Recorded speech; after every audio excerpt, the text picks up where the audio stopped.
The story of the generous beggar and the young man. Once, in a small village, there was a beggar who would sit at the entrance of the mosque every day. His clothes were ragged, his face weathered, and his eyes always seemed to be filled with hope. Despite his poverty, he never complained about his condition. His name was Abu Bakr, and although he had very little, he was known for his kindness and generosity. One day, a young man named Ahmed, who was newly moved to the village, saw Abu Bakr sitting by the mosque. Ahmed, though wealthy, had a heart filled with pride. He would pass by the beggar every day, sometimes giving him a small coin, but he never stopped to talk to him.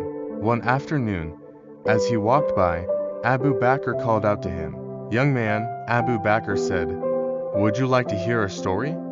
Ahmed, curious and somewhat irritated by the interruption, nodded. "Go ahead.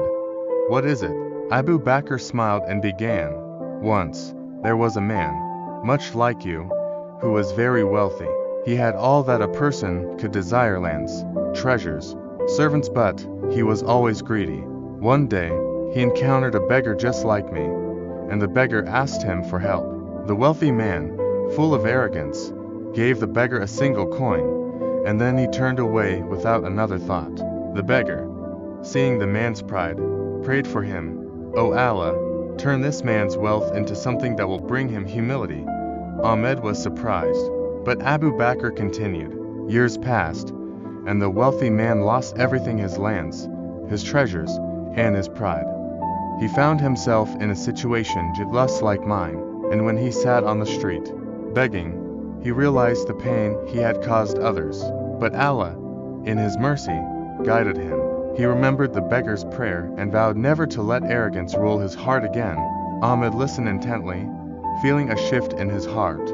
"What happened to him?"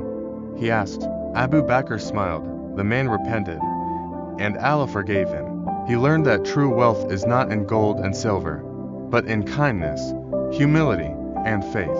And now, he spends his life helping others, just as I do." Ahmed felt a deep sense of shame and realization. He looked at the beggar, who was no longer a stranger, but a teacher.